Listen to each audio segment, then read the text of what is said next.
கிண்டி race club நிலத்தில் குளம் அமைப்பதற்கு உயர்நீதிமன்றம் அனுமதி வழங்கியிருக்கிறது. மழை நீரை சேகரிக்க குளங்கள் அமைக்கலாம் என்று உயர்நீதிமன்றம் அனுமதி வழங்கியிருக்கிறது. விவரங்களோடு செய்தியாளர் சுரேஷ் இணைந்திருக்கிறார். வணக்கம் சுரேஷ், இந்த வழக்கு தொடர்பான தகவல்களை பகிர்ந்துக்கோங்க. வணக்கம். சென்னை கிண்டியில் ரேஸ் கிளப்புக்கு 160 ஏக்கர் நிலம் குத்தகைக்கு வழங்கப்பட்டிருந்தது. இந்த குத்தகை ரத்து செய்த தமிழக அரசு அந்த இடத்துல 118 ஏக்கர் பரப்புல தோட்டக்கலைத்துறை சார்பில் பசுமை வெளி பூங்காவும், மாநகராட்சி சார்பில் மழைநீரை சேகரிப்பதற்காக 4 குளங்கள் தோண்டக்கூடிய பணிகளும் மேற்கொள்ளப்பட்டிருந்தன.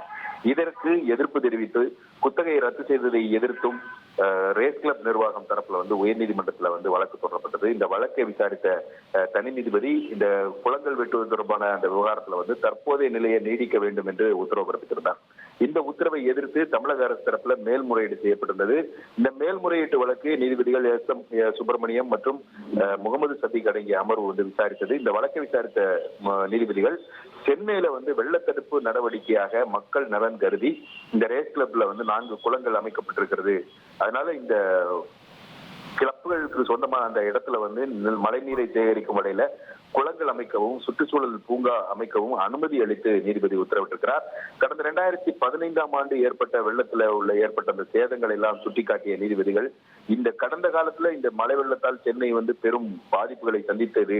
அந்த வகையில இது போன்ற திட்டங்கள் மிகவும் அவசியம் என்றும் நீதிபதிகள் தங்கள் உத்தரவில் சுட்டிக்காட்டியிருக்கிறார்கள். அரசுடைய இந்த நடவடிக்கை மூலமாக சுற்றுச்சூழல் சமநிலை ஏற்படுவதோடு காற்று மாசுவும் குறைக்க இயலும் என்றும், காற்று மாசு என்பது வெறும் சுற்றுச்சூழல் சார்ந்த பிரச்சனை அல்ல, அது உடல் நலம் சார்ந்த, ஆரோக்கியம் சார்ந்த பிரச்சனை என்றும் நீதிபதிகள் தங்கள் உத்தரவில் சுட்டிக்காட்டியிருக்கிறார்கள். சென்னை போன்ற பெருநகரங்கள்ல நிலம் என்பது மிகவும் பற்றாக்குறையாக இருக்கக்கூடிய சூழல்ல அரசுடைய நிலத்தை ஒரு குறிப்பிட்ட தனிநபர்கள் தங்களது தனிப்பட்ட தேவைகளுக்காக பயன்படுத்த அனுமதிப்பது என்பது மக்கள் மீது நம்பிக்கையை சீர்குலைக்கக்கூடிய செயல் போன்றது என்றும் நீதிபதிகள் தங்கள் உத்தரவில் சுட்டிக்காட்டியிருக்கிறார்கள்.